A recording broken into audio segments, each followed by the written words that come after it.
Boa tarde. Mais um sábado no Focando Vidas, dentro do Ministério LVO, Luz e Vida aos Orientais. Se você é novo, se você não me conhece, eu sou o pastor Raul Nogueira e eu e minha esposa Graça somos líderes de uma base missionária LVO que cuida principalmente para alcançar chineses, japoneses, coreanos e judeus. E temos um canal, Raul Nogueira Canal. Se você não está inscrito, entra lá e tudo que nós falamos aqui, normalmente na quarta-feira, às 17h30.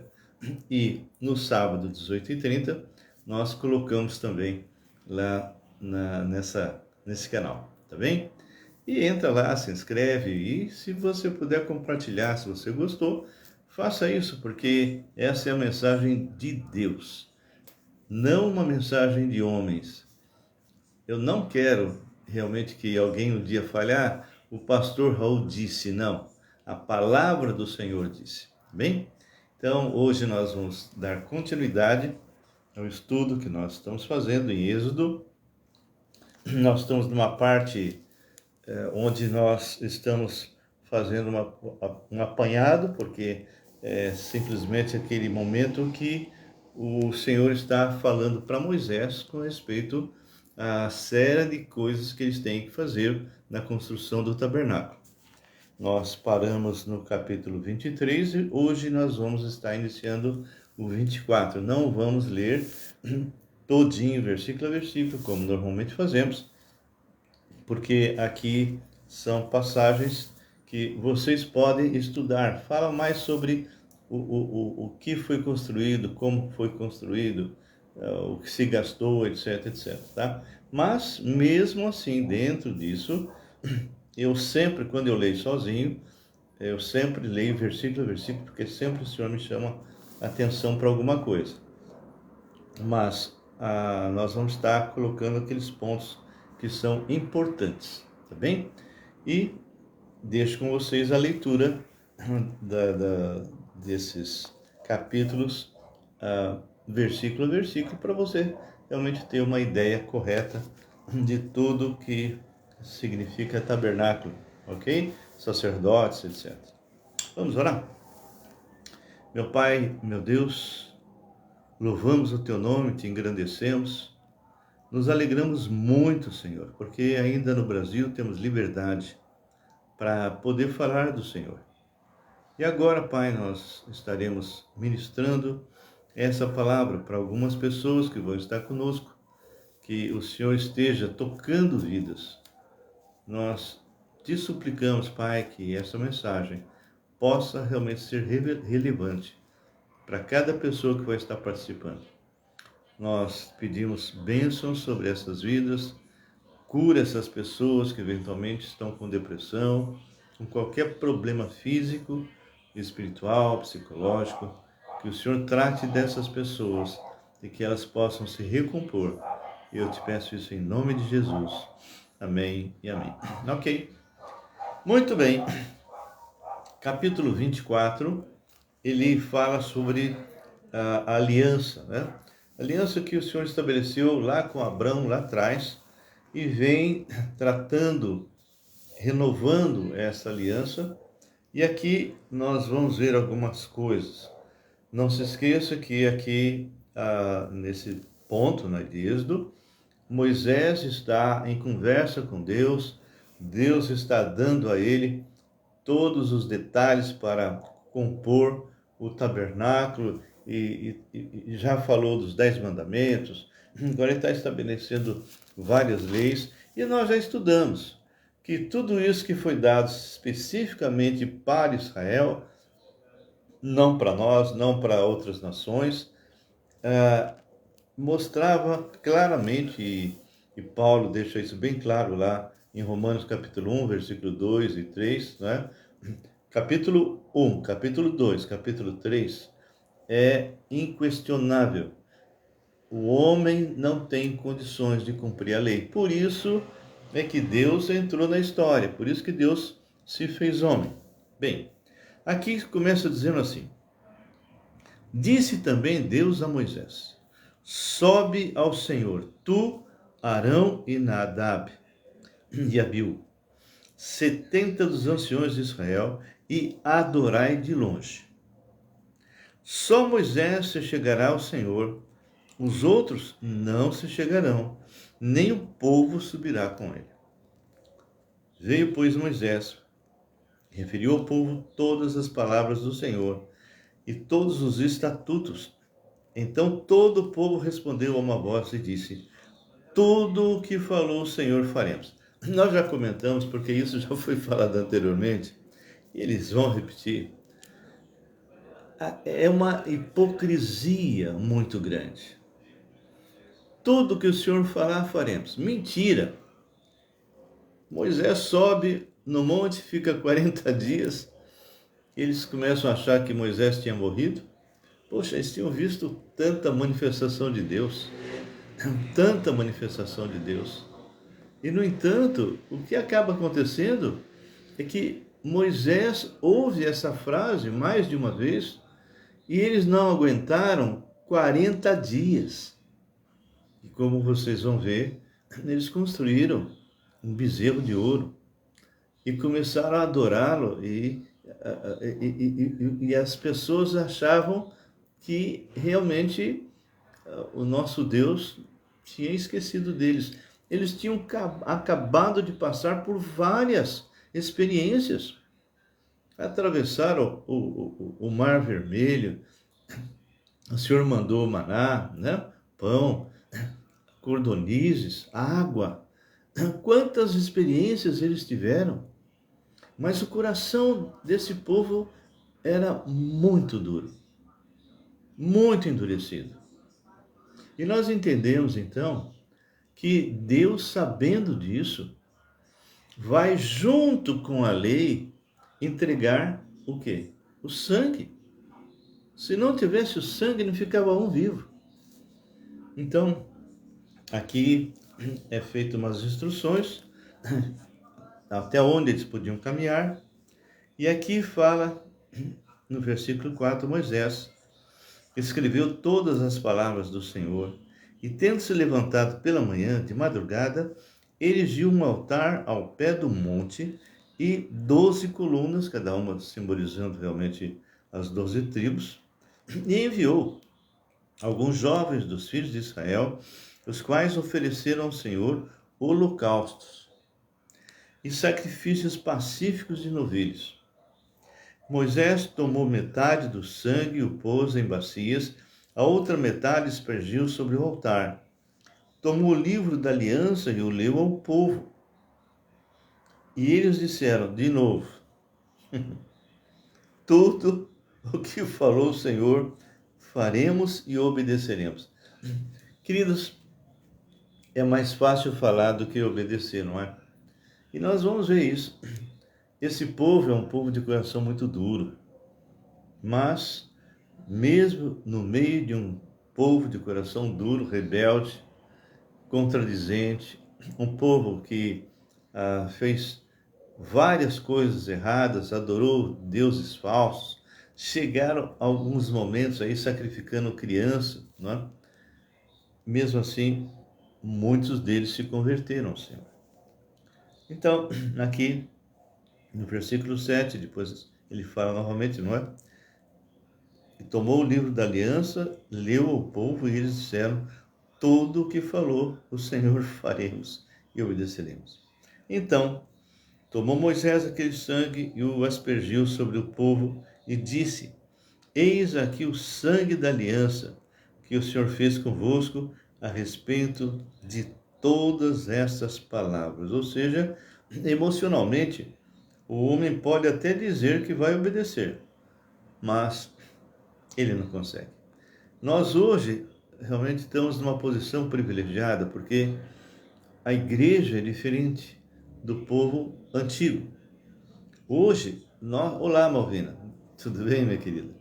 Então hoje o povo, cada servo de Deus que se converteu, se tornou santuário do Espírito Santo.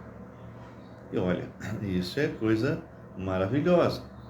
E mesmo nascido de novo, mesmo com o Espírito Santo em nós, mesmo assim, nós precisamos sempre estar fazendo o que eu chamo de respiração espiritual. Pessoas que eu preciso pedir perdão, pessoas que eu preciso perdoar, pecados que só eu e Deus conhecemos, jogando esse gás carbônico espiritual para fora e se enchendo de espírito para poder realmente obedecer ao Senhor. Porque o homem é levado pela sua velha natureza. Se nasceu de novo, a palavra de Deus em Romanos 5 diz, em Romanos 6 diz que o velho homem, o pecado, não tem mais domínio sobre nós. Então, quando um cristão hoje peca, ele está fazendo isso de forma consciente, ok? Consciente. Mas vamos voltar aqui.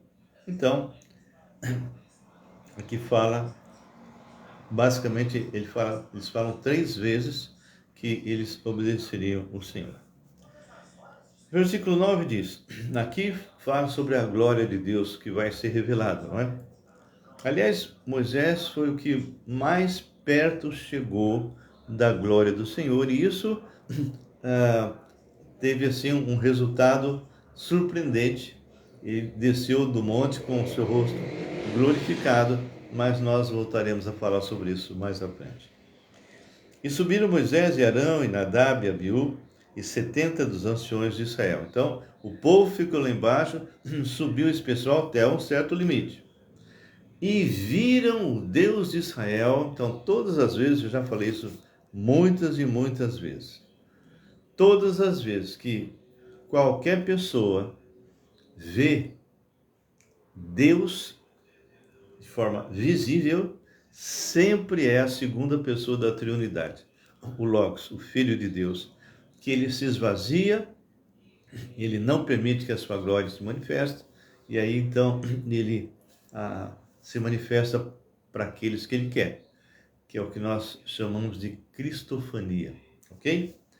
E viram o Deus de Israel, sob cujos pés havia uma como pavimentação de pedra de safira, que se parecia com o céu na sua claridade. Que cena, não? Ele não estendeu a mão sobre os escolhidos dos filhos de Israel. Porém, eles viram a Deus e começaram, e comeram e beberam. Então disse o Senhor a Moisés, sobe a mim, ao monte, e fica lá. Dar-te-ei tábuas de pedra e a lei, os mandamentos que escrevi para os ensinar. Então, esse é o momento que o Senhor ordena que Moisés suba ao monte. Então, o povo lá embaixo, os anciões até um certo nível, e agora Moisés sobe ao monte, né? Pois ele iria receber as tábuas da lei. O 13 diz, levantou-se Moisés com Josué. Então agora, Josué, desde o início, o Senhor grudou Josué com Moisés, porque a história de Josué é a continuação da história de Moisés.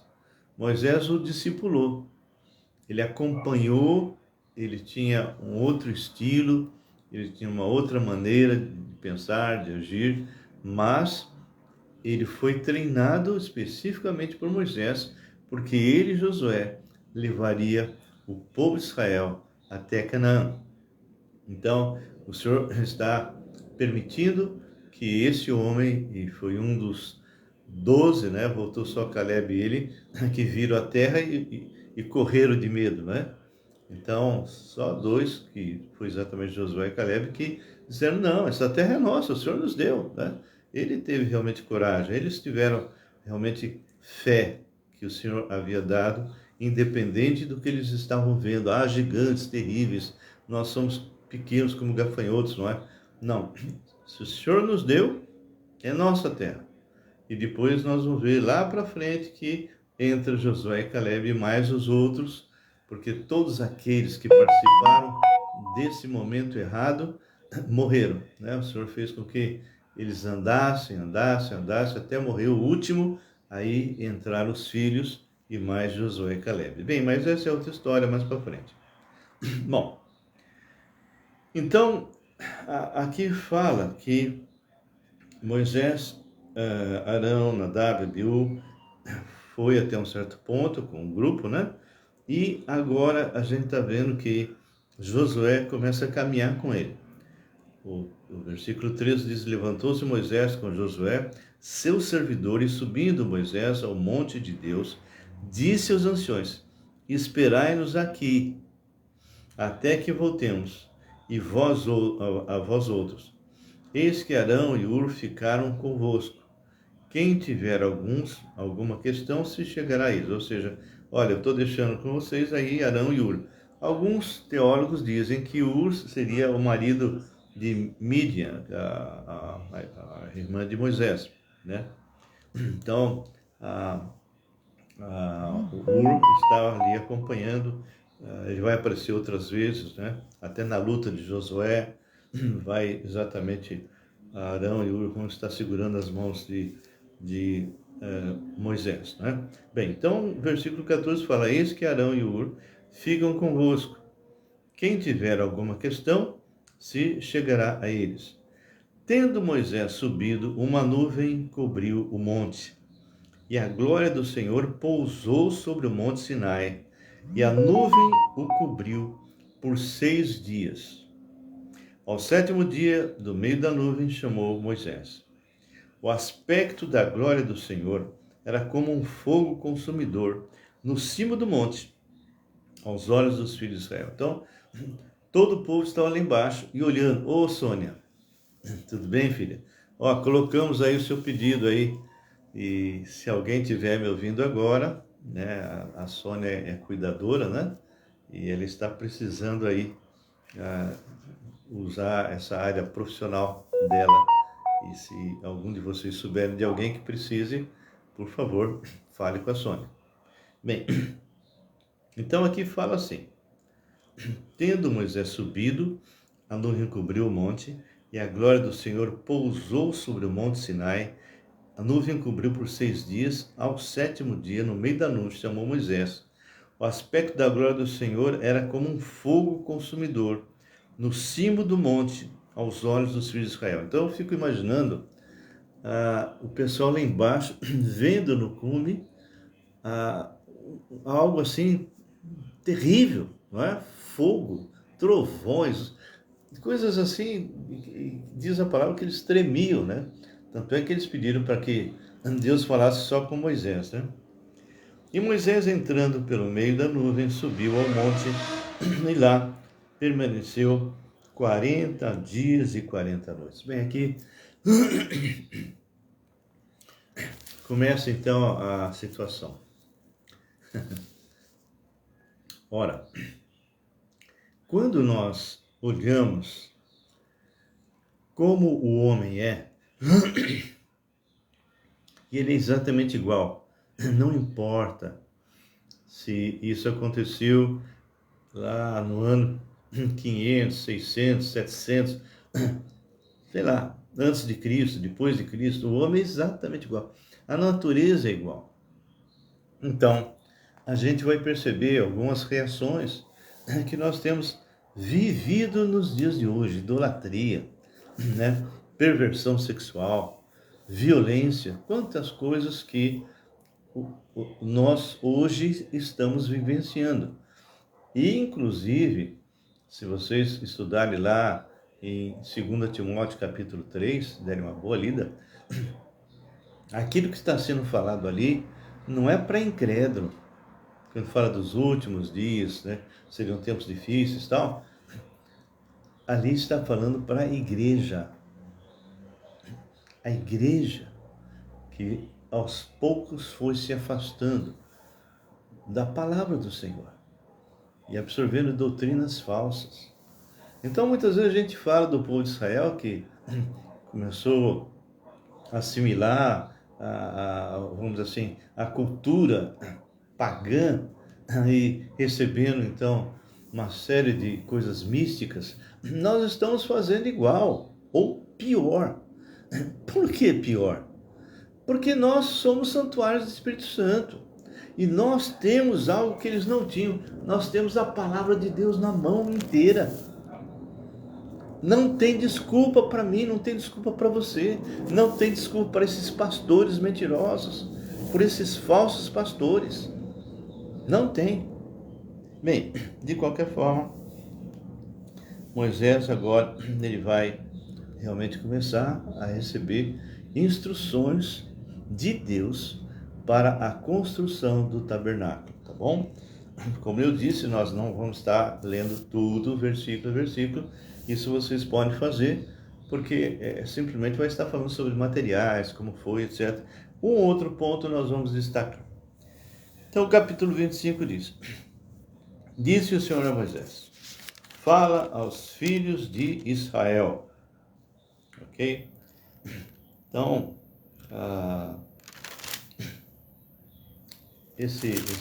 essa colocação aqui, que o Senhor diz, né?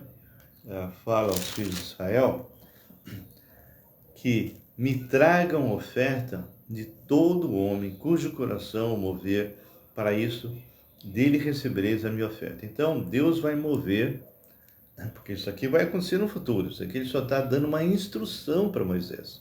Depois isso será concretizado, não é? A gente muitas vezes começa a ler e esquece que isso aqui foi só uma instrução que o Senhor estava dando no monte. Depois, mais à frente, nós vamos ver isso sendo concretizado. Então ele fala: esta é a oferta que dele recebereis: ouro, prata e bronze, estofa azul, púrpura, carmesim, linho fino, pelos de cabra, peles de carneiro, tinta de vermelho, peles de animais marinhos, de madeira de acácia, azeite para a luz, especiarias para o óleo de unção e para o incenso aromático, pedras de ônix e pedras de engaste para a estola sacerdotal e para o peitoral. Então, tudo que será construído vai ser com excelência. O Senhor vai capacitar essas pessoas de forma sobrenatural. E versículo 8 diz: me farão um santuário para que eu possa habitar no meio deles. Então, o Senhor se manifestava no Santo dos Santos. E aí diz: segundo tudo o que eu te mostrar para modelo. Então, tudo que nós vamos ler agora, aos poucos, algumas coisas, foi mostrado para Moisés. Então, Moisés tinha na mente tudo que o Senhor realmente tinha como modelo para ele. E depois isso vai ser reproduzido nas pessoas que vão construir. Então, Moisés vai estar supervisionando, ele já tinha na mente, o Senhor deu a ele realmente capacitação para memorizar tudo isso, e ele vai supervisionar, ele vai acompanhar tudo que será construído. Então fala: segundo a tudo que eu te mostrar para modelo no tabernáculo e para modelo de todos os seus móveis, assim o fareis. Então, a gente percebe que agora ele começa a entrar em alguns detalhes. Por exemplo, a arca e o propiciatório. Também farão uma arca de madeira de acácia de 2,5 côvados. Será o seu comprimento, de 1,5 côvado de largura e de 1,5 côvado de altura. De ouro puro cobrirás por dentro e por fora, cobrirás, e farás sobre ela uma bordadura de ouro ao redor. Fundirás para ela 4 argolas de ouro, e as porás nos 4 cantos da arca, 2 argolas de um lado dela e 2 argolas do outro. Por quê? Porque quando eles tinham que desmontar o tabernáculo e andar, eles colocavam varais, né, que atravessavam essas argolas, e eles colocavam no ombro. Só que nos filmes, a gente percebe eles andando com a arca à vista. Não, a arca nunca foi vista, a arca era coberta. Eles cobriam e aí sim os levitas levavam.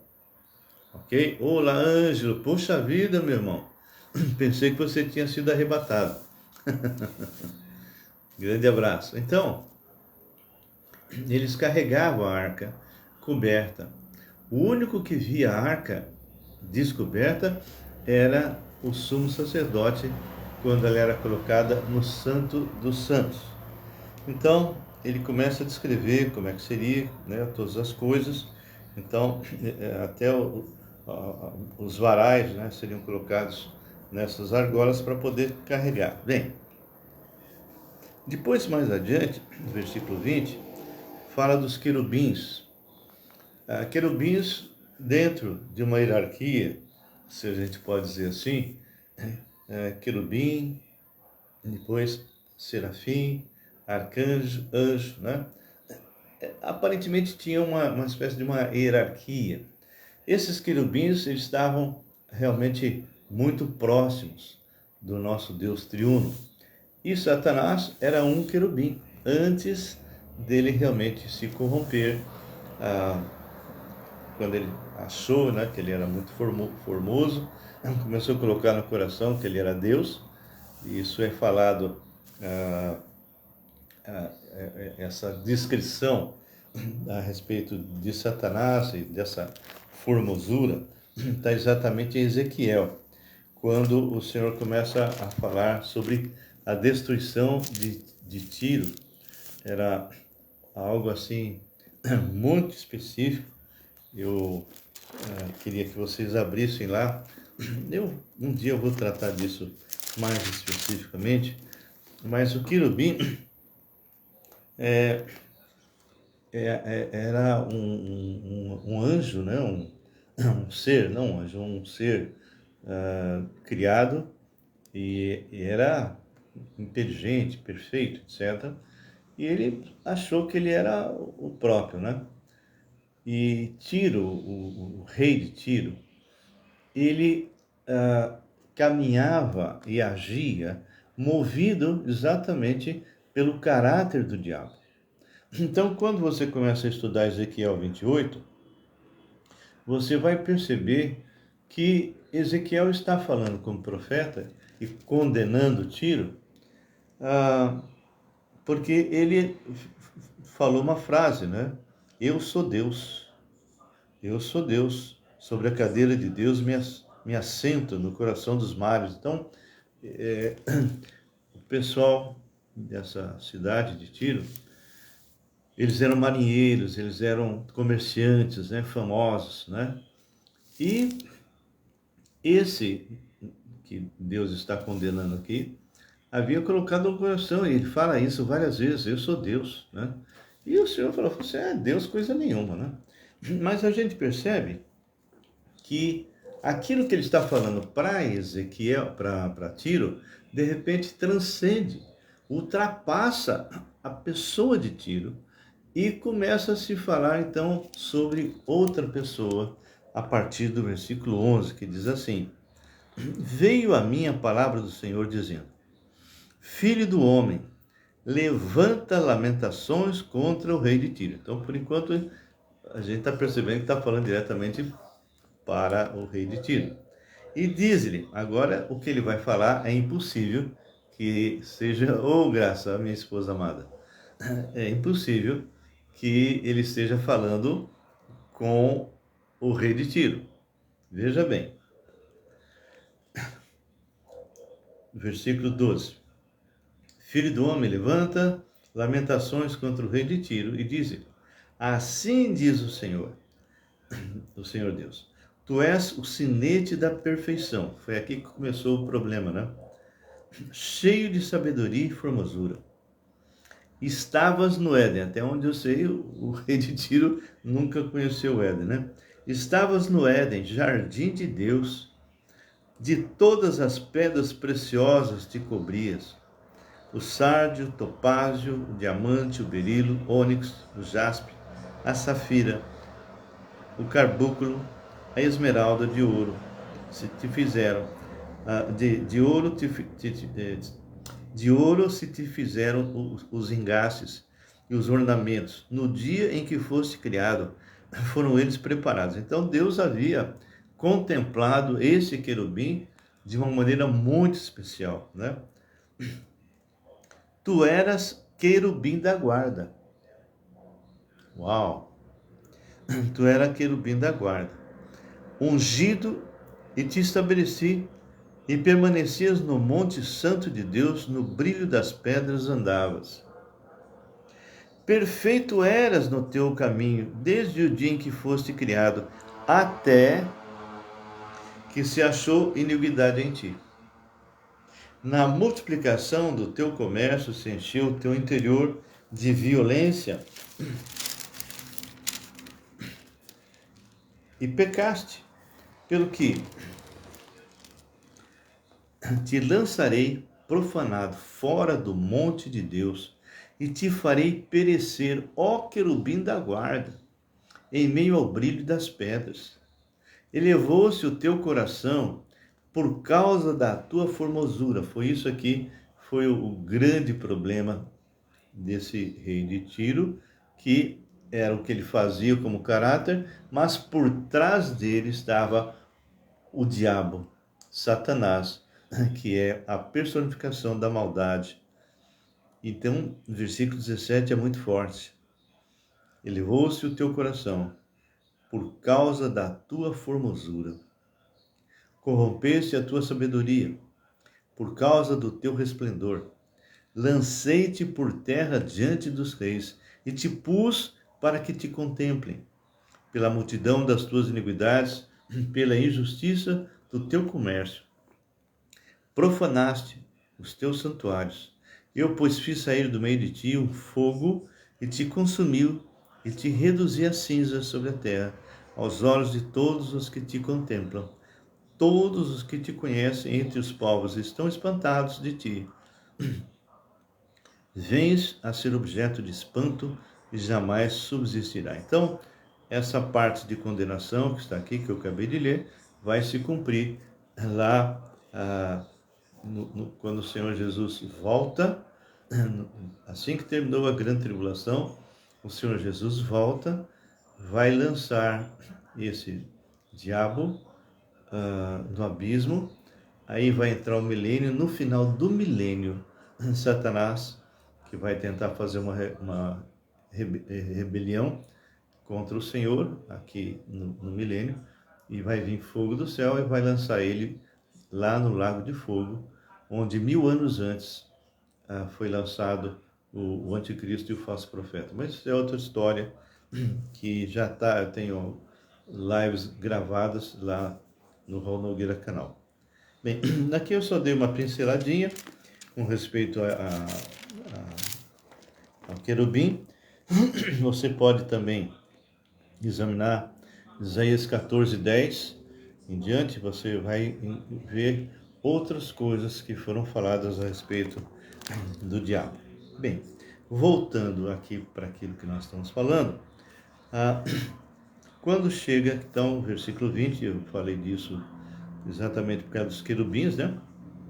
Então, seriam colocados réplicas de querubim sobre a tampa da arca.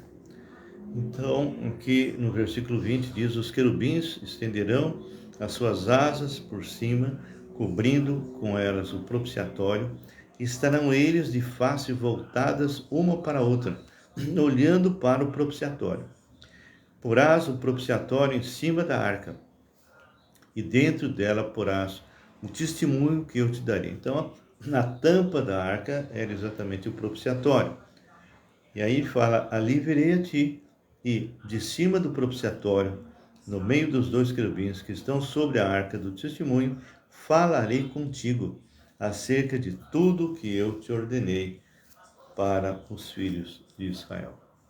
Bem, nós já comentamos que tudo isso que nós estamos lendo, tudo, foi específico para o povo de Israel. E nós, igreja, não somos o Israel de Deus como muitos falam. Não.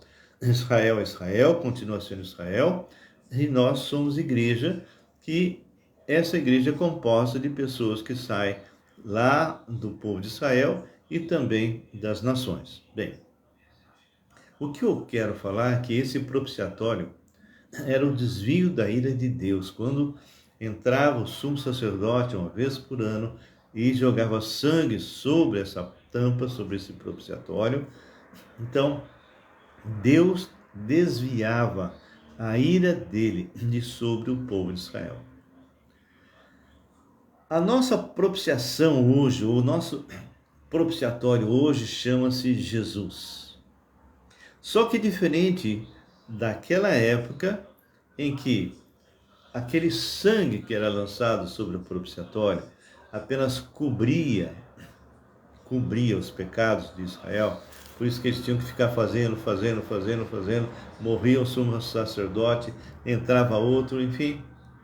Isso para no dia que o Senhor Jesus Cristo morreu, o véu do santuário se rasga de cima a baixo, e a partir daí não precisa mais de sumo sacerdote da terra, não precisa mais de intermediário humano, não precisa mais nada. Qualquer pessoa que se arrepende e pede para Cristo entrar na sua vida, ele agora tem acesso, como você tem, como eu tenho, ao Santo dos Santos, onde está o nosso sumo sacerdote Jesus. Nós estamos numa posição maravilhosa. Efésios 2,6 diz que em posição nós já estamos assentados nas regiões celestiais em Cristo Jesus. Queridos, se vocês se derem conta do que significa ser crente, do que significa ser santuário do próprio Deus, de receber dele dons em um ministério, de exercer autoridade para repreender demônios, orar e pessoas serem curadas, você pregar e pessoas serem convertidas, você poder ensinar e essas pessoas serem edificadas, isso é tremendo. Deus nos deu autoridade e poder. Mas muitos cristãos estão simplesmente indo a uma igreja num domingo, ouvindo uma pregação, e aquilo é vida cristã para eles. Não, aquilo é religião. Vida cristã é lá fora. Dentro da igreja local, a igreja universal, porque Jesus Cristo morreu agora não mais especificamente para o povo de Israel, mas por todas as nações, incluindo Israel. Ele é a nossa propiciação, mas é uma propiciação universal. E você que é crente, você que já foi lavado, purificado no sangue do Cordeiro, você tem esse privilégio. Eu não entendo como as pessoas transformam o evangelho numa missa, num clube, numa central de heresias de todos os tipos, numa central de mentiras. A Graça estava falando ontem, ou antes de ontem, ela viu na televisão um novo, não sei se era bispo, o que é, fazendo as arcas da aliança, essa que nós acabamos de falar, pequenininha, e elas enfileiradas, várias, e dizendo, se você comprar uma dessas aqui, você será curado, você terá bênçãos, e as pessoas compram. Falta de conhecimento da palavra de Deus. Bem, nós vamos parar por aqui. Eu queria que você realmente repensasse o que realmente eu estou fazendo. A minha esposa escreveu, Raul, hoje nós estamos em vantagem sobre o povo de Israel, porque nós temos o Espírito Santo. Verdade, Graça, é isso mesmo. Queridos, eu e você somos responsáveis por levar essa mensagem que transforma. Se você pudesse ter os seus olhos abertos para ver a quantidade de espíritos malignos que estão em determinados lugares, tentando de todas as formas tragar as pessoas, você ficaria horrorizado.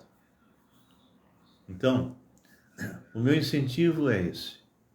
Mergulhem na palavra de Deus e conheçam o Deus da palavra de forma experimental.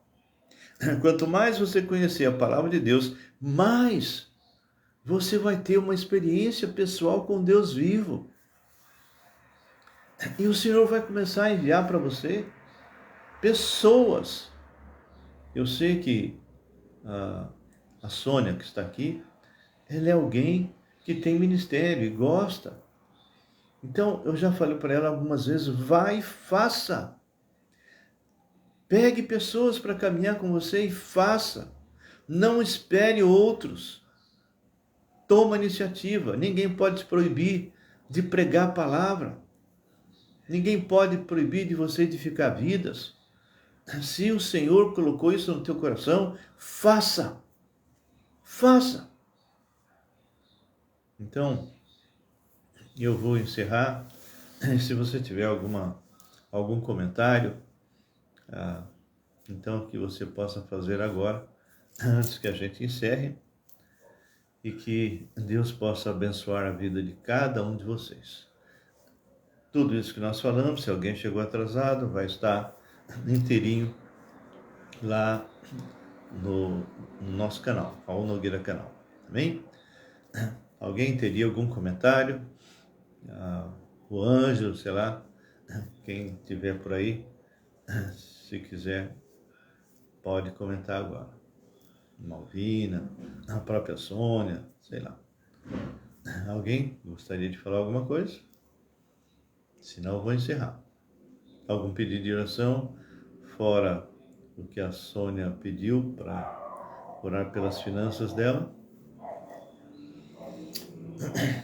Bem, eu vou estar orando. Se no meio tempo alguém quiser escrever alguma coisa, pode escrever. E compartilhe isso com outras pessoas, ok? Compartilhe isso com outras pessoas. A Arca da Aliança não poderia ser vista, sim, não poderia mesmo. Ela era coberta, tá?